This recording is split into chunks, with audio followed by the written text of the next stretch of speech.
Yes, we are lazy. We are all lazy. I don't care who you are, you're lazy. But this is one of the things that's Sunk VR.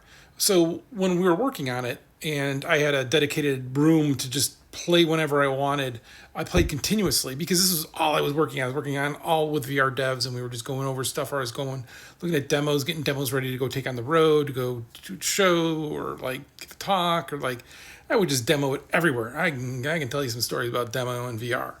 Uh, but like just go crazy, right? And I was in it all the time, and I was using it all the time, and I didn't worry about it at home. I didn't worry about my desk at the office. I didn't even know where my desk at the office was, to be honest. I never set up my desk.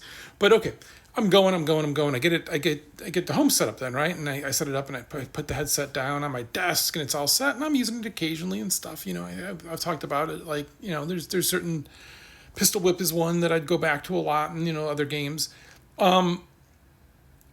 But then it would be like, well, but I mean, I could put the headset on and play that game and move around. Or I could also sit there and be like, oh yeah, I'm playing.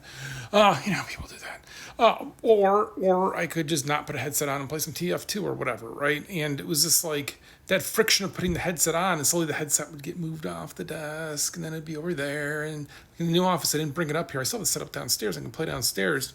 I have occasionally, but it was at the beginning when it was just all new all the time, and like it just was so much stuff and so much overload that I just loved being in there. And now the friction to getting back into VR is just so much higher. And even if you have a Quest, right, it's still like I'm going to cover up. You're not going to be able to see me.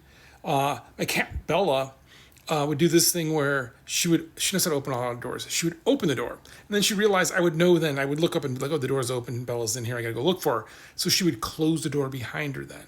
And then you're playing something, and all of a sudden you brush against a cat that you didn't realize was there. Oh, dear God, I don't need that in my life. I mean, I do need the brushing against, but you know what I'm saying. So, yeah, it is just weird of how much the friction to doing anything that takes any amount of work. I'm surprised we use our phones because we have to take it out of our pockets. And I guess that's why people don't. They just use it all the time. God, people at restaurants, man, talk to people. Don't be on your phone. And that's another old man.